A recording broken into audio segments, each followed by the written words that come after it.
2024-25 ఆర్థిక సంవత్సరం రబీ కాలం నుండి పంటల బీమా పథకాన్ని సవరించడం మరియు స్వచ్ఛంద నమూనాని అవలంబించడం వలన రైతులు వారి వ్యక్తిగత అవసరాల ఆధారంగా ఈ పథకాలలో పాల్గొనే స్వేచ్ఛను వెసులుబాటును కల్పించడం జరిగింది. గ్రామీణ ఆర్థిక వ్యవస్థ స్థూల విలువను పెంచడంలో పశుసంవర్ధక రంగం కీలక పాత్ర పోషిస్తుంది. పశు సంపద మరియు కోళ్ల పెంపకం మన రాష్ట్రం దేశంలోనే 2వ స్థానంలో ఉంది. మన రాష్ట్రం గుడ్ల ఉత్పత్తిలో మొదటి స్థానంలోనూ, మాంసం ఉత్పత్తిలో 4వ స్థానంలోనూ, పాల ఉత్పత్తిలో 5వ స్థానంలోనూ ఉంది. వివిధ పథకాల కింద పశువులకు ఆశ్రయం, గ్రాసం మరియు వైద్య సహాయం అందించడం ద్వారా పశు సంపదను పెంచుతూ పశువులకు రక్షణ మరియు సంరక్షణ కల్పించాలని మా ప్రభుత్వం తీర్మానించుకుంది. పశువుల ద్వారా జీవనోపాధిని పొందుతున్నటువంటి యాదవులు, కురబలు, కురుమలు మరియు ఇతర వర్గాల ఆదాయాన్ని పెంచడానికి మా ప్రభుత్వం కృతనిశ్చయంతో ఉంది. పశు బీమా పథకాన్ని అమలు చేయడం ద్వారా ప్రభుత్వం ఈ వర్గాల జీవనోపాధికి రక్షణ కల్పిస్తోంది. సాంప్రదాయ మత్స్యకారుల చేపల చెరువులను లీజుకు తీసుకోకుండా గత ప్రభుత్వం ఉత్తర్వులను జారీ చేసింది. దశాబ్దాలుగా చేపల చెరువులపై ఆధారపడి జీవనం సాగిస్తున్న మత్స్యకారుల ప్రయోజనాలను పరిరక్షించడానికి మా ప్రభుత్వం ఆ ఉత్తర్వులను ఉపసంహరించింది. 23,000 చేపలకు వేటకు అనువైన బోట్లకు మా ప్రభుత్వం రాయితీపై డీజిల్ను అందిస్తోంది. వ్యవసాయ మరియు అనుబంధ రంగాలను ప్రోత్సహించడంలోనూ గ్రామీణ ప్రాంతాల అభివృద్ధిలోనూ సహకార రంగం కీలక పాత్రను పోషించే సామర్థ్యాన్ని కలిగి ఉంది. ప్రాథమిక వ్యవసాయ పరపతి సంఘాలను కంప్యూటరీకరణ చేయడం ద్వారా బలోపేతం చేసి రైతులకు ఆర్థిక సమీకరణను పెంచడం జరుగుతుంది. 2024-25 ఆర్థిక సంవత్సరంలో వ్యవసాయ మరియు అనుబంధ రంగాలకు 11,855 కోట్ల రూపాయల కేటాయింపును ప్రతిపాదిస్తున్నాను. సంక్షేమం. మన గౌరవ ముఖ్యమంత్రి గారు సంక్షేమం గురించి ఇలా అంటుంటారు: ప్రజలు ఎల్లప్పుడూ సంక్షేమం మరియు అభివృద్ధి, సుపరిపాలనను కోరుకుంటారు. వాటిని అందిస్తున్నంత కాలం ప్రజలు మనతోనే ఉంటారు. సంక్షేమం మరియు అభివృద్ధిని సమతుల్యం చేయాలనే విశ్వాసం 3 దశాబ్దాల కింద 1995లో ఉమ్మడి ఆంధ్రప్రదేశ్ రాష్ట్ర ఆర్థిక మంత్రిగా ఆయన చేసిన తొలి బడ్జెట్ ప్రసంగం నుంచే మనకు స్పష్టమవుతుంది అధ్యక్ష. ఆయన మాటల్లోనే స్థూలంగా చెప్పాలంటే మా ప్రభుత్వ ప్రధాన ఆశయం పేదరిక నిర్మూలన, బడుగుల సంక్షేమమే మా పరమావధి. పేదల సంక్షేమానికే మా ప్రభుత్వం సర్వదా అంకితం. అంత మాత్రాన రాష్ట్ర సర్వతోముఖాభివృద్ధి కుంటుపడనిస్తామని అనుకోవద్దు. ఆ పని ఎప్పటికీ జరగదు. నిధుల కొరత కారణంగా ఏ అభివృద్ధి కార్యక్రమం కుంటుపడరాదన్నది మా ధ్యేయం. అలా కుంటుపడకుండా కృషి చేస్తాం. విద్యాభివృద్ధి, సామాజిక ఆర్థికాభివృద్ధి, సంక్షేమం మరియు హక్కుల పరిరక్షణ కోసం వివిధ పథకాలను అమలు చేయడం ద్వారా అన్ని సామాజిక వర్గాల అభివృద్ధికి మా ప్రభుత్వం కట్టుబడి ఉంది. సంక్షేమానికి పెద్దపీట వేస్తూ స్వర్ణాంధ్ర 2047 దిశగా మేనిఫెస్టోలో ఇచ్చిన హామీలకు అనుగుణంగా మా ప్రభుత్వం ఎన్నో పథకాలను రూపొందిస్తోంది. మేనిఫెస్టోలో ఇచ్చిన హామీ మేరకు అధికారం చేపట్టిన వెంటనే సామాజిక భద్రత పెన్షన్ను 3,000 రూపాయల నుండి 4,000కు పెంచడం జరిగింది. ఎన్టీఆర్ భరోసా పెన్షన్ పథకం ద్వారా 64,38,000 మంది పెన్షన్దారులకు నెలకు 4,000 నుండి 15,000 రూపాయల వరకు పెన్షన్లు అందుతున్నాయి. మా ప్రభుత్వం అధికారంలోకి వచ్చిన మొదటి నెలలోనే ఎన్టీఆర్ భరోసా పథకం కింద 4,400 కోట్ల రూపాయలు, అలాగే 24 జూన్ నుండి ఇప్పటి వరకు మొత్తం 15,218 కోట్ల రూపాయలు విడుదల చేయబడ్డాయి. కళాశాలల నుండి ధృవపత్రాలు పొందేందుకు విద్యార్థులకు ఇబ్బందులు తలెత్తకుండా ఉండేందుకు మెట్రిక్ అనంతర ఉపకార వేతనాలను నేరుగా కళాశాల ఖాతాలలోకే విడుదల చేస్తోంది. గత ప్రభుత్వం మిగిల్చిన పెండింగ్ ఫీజు రీయింబర్స్మెంట్ బకాయిలను కూడా దశల వారీగా విడుదల చేసేందుకు ప్రయత్నాలు జరుగుతున్నాయి. మా ప్రభుత్వ పథకాలు మాలదాసరి, మాదిగ, రెల్లి, అరుంధతీయ మరియు ఇతర షెడ్యూల్డ్ కులాల వర్గాలకు మేలు చేస్తాయి. రజకులు, దూదేకులు, నాయీ బ్రాహ్మణుల వంటి సాంప్రదాయ వృత్తి సమూహకాలకు ఆధునిక వృత్తి పద్ధతుల ద్వారా వారి జీవనోపాధిని పెంపొందించడానికి ఆర్థిక సహాయం అందించాలని ప్రతిపాదించబడింది.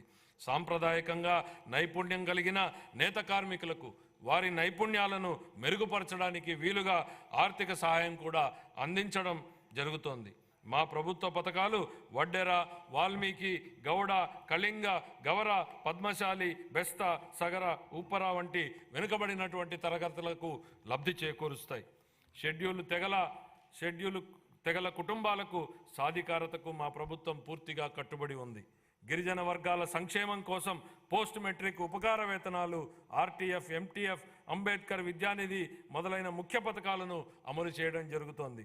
గిరిజన ప్రాంతాలలో మౌలిక సదుపాయాల అంతరాలను పూడ్చడంతో పాటు నాణ్యమైన విద్య, పౌష్టిక ఆహారం మరియు ఆరోగ్య సంరక్షణ మరియు గిరిజన వర్గాల ఆర్థికాభివృద్ధిపై కూడా మా ప్రభుత్వం ప్రత్యేక దృష్టిని సారించనుంది. వివిధ పథకాల ద్వారా అల్పసంఖ్యాక వర్గాలకు ఆర్థిక కార్యకలాపాలలోనూ మరియు ఉపాధి కల్పించడంలోనూ సమాన భాగస్వామ్యం లభించేలా మా ప్రభుత్వం చూస్తోంది. వారి విదేశీ విద్యకు, అలాగే ఇమాంలకు, మౌజంలకు మరియు పాస్టర్లకు ప్రోత్సాహకాలు ఇవ్వాలని ప్రతిపాదించడం జరిగింది. 2024-25 ఆర్థిక సంవత్సరంలో షెడ్యూల్డ్ కులాల కాంపోనెంట్కు 18,497 కోట్ల రూపాయలు, షెడ్యూల్డ్ తెగల కాంపోనెంట్కు 7,557 కోట్ల రూపాయలు, వెనుకబడిన తరగతుల కాంపోనెంట్కు 39,007 కోట్ల రూపాయలు, అల్పసంఖ్యాక వర్గాల సంక్షేమానికి 4,376 కోట్ల రూపాయల్ని కేటాయించాలని నేను ప్రతిపాదిస్తున్నాను. మహిళా అభివృద్ధి మరియు శిశు సంక్షేమం. డాక్టర్ బిఆర్ అంబేద్కర్ గారు మహిళా సాధికారత ప్రాముఖ్యతను నొక్కి ఇలా అన్నారు: మహిళలు సాధించిన పురోగతి స్థాయిని బట్టి నేను సమాజం యొక్క పురోగతిని కొలుస్తాను అని. గౌరవనీయులైన ముఖ్యమంత్రి గారు కూడా ఈ ఆలోచనను గట్టిగా విశ్వసిస్తారు. ఆయన నాయకత్వంలో 1990వ దశకంలోనే మన రాష్ట్రం స్వయం సహాయక బృందాల ఉద్యమంలో దేశంగా అగ్రగామిగా నిలిచింది. పొదుపు చేయడంతో పాటు మహిళల వ్యవస్థాపక శక్తి పెరుగుతుందని, ఫలితంగా స్వయం ఉపాధి మాత్రమే కాకుండా సాధికారత కూడా లభిస్తుందని వారిది దృఢ విశ్వాసం. విస్తృత స్థాయిలో ఒక ఉద్యమంలాగా జరుగుతున్న కార్యకలాపాలకు నాటి ప్రభుత్వ సహకారం లభించడం వలన రాష్ట్రంలోని స్వయం సహాయక సంఘాలకు విశేష ఆదరణ దక్కింది. దీనివల్ల మన రాష్ట్రం దేశానికే ఆదర్శంగా నిలిచింది. మన రాష్ట్రంలో 10 లక్షలకు పైగా స్వయం సహాయక సంఘాలు ఉన్నాయి. గర్భిణులు, బాలింతలు మరియు 6 ఏళ్లలోపు పిల్లలకు పౌష్టికాహార స్థితిని మెరుగుపరిచేందుకు మా ప్రభుత్వం అనేక వినూత్న చర్యలు తీసుకుంటోంది. 26 జిల్లాల్లోని 55,607 అంగన్వాడీ కేంద్రాల ద్వారా సమీకృత శిశు అభివృద్ధి సేవలను మా ప్రభుత్వం అందిస్తోంది. పౌష్టికాహార లోపం మరియు రక్తహీనతల నివారణకు బాల సంజీవని సప్లిమెంటరీ పౌష్టికాహార కార్యక్రమాన్ని అమలు చేయడం జరుగుతుంది. ఈ సరుకులన్నింటినీ టేక్ హోమ్ రేషన్ రూపంలో అందించడం జరుగుతుంది. సూపర్ 6 వాగ్దానాలను నెరవేర్చే దిశగా మా ప్రభుత్వం దీపం 2 పథకాన్ని ప్రారంభించి సంవత్సరానికి 3 ఎల్పిజి సిలిండర్లను ఉచితంగా అందిస్తోంది. 2024లో మొదటి ఉచిత సిలిండర్ పంపిణీ కోసం 895 కోట్లను విడుదల చేయడం జరిగింది. ఇందులో భాగంగా ఇప్పటికే 5 లక్షల మందికి పైగా లబ్ధిదారులు రాయితీ సొమ్ము అందింది. ప్రజా రవాణా బస్సులలో మహిళలకు ఉచిత ప్రయాణాన్ని ప్రవేశపెడతామని ఇచ్చిన మరో హామీని కూడా త్వరలో అమలు చేయడం జరుగుతుంది. ఈ కార్యక్రమం యొక్క ముఖ్య ఉద్దేశం శ్రామిక శక్తిలో మహిళల భాగస్వామ్యాన్ని పెంచడమే. 2024-25 ఆర్థిక సంవత్సరానికి మహిళాభివృద్ధి, శిశు సంక్షేమ శాఖకు 4,285 కోట్ల రూపాయల కేటాయింపును ప్రతిపాదిస్తున్నాను. నైపుణ్యాభివృద్ధి ప్రాధాన్యత గురించి చైనా తత్వవేత్త లావో జూ ఇలా అన్నారు: ఒక మనిషికి ఆహారంగా ఒక చేపను ఇస్తే ఒకరోజు ఆహారాన్ని మాత్రమే ఇచ్చినట్లవుతుంది. అందుకే అతనికి చేపలు పట్టడం నేర్పించు, జీవితాంతం తిండి పెట్టినట్టు అవుతుంది. 2014-19 కాలంలోనే గౌరవ ముఖ్యమంత్రి నారా చంద్రబాబు నాయుడు గారు నైపుణ్యాభివృద్ధి, విద్య మరియు దీర్ఘకాల పరిష్కారాల ప్రాముఖ్యతను అర్థం చేసుకుని అనేక నైపుణ్యాభివృద్ధి కార్యక్రమాలకు శ్రీకారం చుట్టడం జరిగింది. ఈరోజు గౌరవ మానవ వనరుల అభివృద్ధి శాఖ మంత్రి శ్రీ నారా లోకేష్ గారు నైపుణ్య గణన అనేటువంటి వినూత్న కాన్సెప్ట్కు నాయకత్వం వహిస్తున్నారు. ప్రపంచంలో తొలిసారిగా మా ప్రభుత్వం రాష్ట్ర స్థాయిలో నైపుణ్య గణనను నిర్వహిస్తోంది. ఇది మన శ్రామిక శక్తి యొక్క నైపుణ్యాలను మరియు సామర్థ్యాలను అర్థం చేసుకోవడానికి, తదనుగుణంగా పరిశ్రమలకు అవసరమైన నైపుణ్యాలను గుర్తించడానికి సహాయపడుతుంది. ఇది 20 లక్షల మందికి ఉపాధి అవకాశాలు కల్పించేందుకు అవసరమైన నైపుణ్యాలను అందించే కార్యక్రమాల రూపకల్పనకు దోహదపడుతుంది. ఇదే సమయంలో మా ప్రభుత్వం 192 నైపుణ్య కేంద్రాలు, నైపుణ్య కళాశాలలు మరియు విశ్వవిద్యాలయాల ద్వారా నైపుణ్య రంగంలో మౌలిక వనరులను బలోపేతం చేస్తుంది. ప్రాధాన్య రంగాలలో విదేశీ ఉపాధి అవకాశాలను అందిపుచ్చుకునేలా తయారు చేయడమే స్కిల్ ఇంటర్నేషనల్ యొక్క తాజా ప్రయత్నం. 2024-25 సంవత్సరానికి గాను నైపుణ్యాభివృద్ధి శాఖకు 1,215 కోట్ల రూపాయల కేటాయింపును ప్రతిపాదిస్తున్నాను. పాఠశాల విద్య. ప్రభుత్వం మరియు ప్రైవేటు పాఠశాలలో 1వ తరగతి నుంచి 12వ తరగతి వరకు చదివే పిల్లల తల్లులకు తల్లికి వందనం పథకం ద్వారా ఆర్థిక సహాయాన్ని అందిస్తూ మా ప్రభుత్వం సూపర్ 6 హామీని నెరవేరుస్తుంది. పేదరికం కారణంగా ఏ పిల్లవాడు విద్యకు దూరం కాకూడదు అనేది ఈ పథకం లక్ష్యం. ఇందుకే మధ్యలో చదువు మానేసిన పిల్లల సంఖ్యను గణనీయంగా తగ్గించడానికి సహాయపడుతుంది. పాఠశాలల్లో మౌలిక సదుపాయాలను, విద్యార్థుల అభ్యసన ఫలితాలను మెరుగుపరిచేందుకు మా ప్రభుత్వం సమగ్ర సంస్కరణలు చేపడుతోంది. మన యువతకు ఉపాధి అవకాశాలు కల్పించడానికి మరియు విద్యా వ్యవస్థలో యువ ఉపాధ్యాయులను నూతన శక్తి నింపేందుకు ఖాళీగా ఉన్న 16,347 పోస్టులను భర్తీ చేసే దిశగా మెగా డిఎస్సి నియామకాన్ని ప్రకటించడం జరిగింది. ఇది మా ప్రభుత్వం తీసుకున్న ప్రధాన నిర్ణయాలలో ఒకటి. ముఖ్యమైన పథకాలకు ప్రముఖ విద్యావేత్త సర్వేపల్లి రాధాకృష్ణన్ మరియు సామాజిక కార్యకర్త శ్రీమతి డొక్కా సీతమ్మ గారి పేర్లను మా ప్రభుత్వం పెట్టింది. ఉపాధ్యాయుల బోధనపై మరింత దృష్టి పెట్టేందుకు వీలుగా అవసరమైన యాప్లను తొలగించడం ద్వారా ఉపాధ్యాయులపై యాప్ల భారాన్ని తగ్గించడం జరిగింది.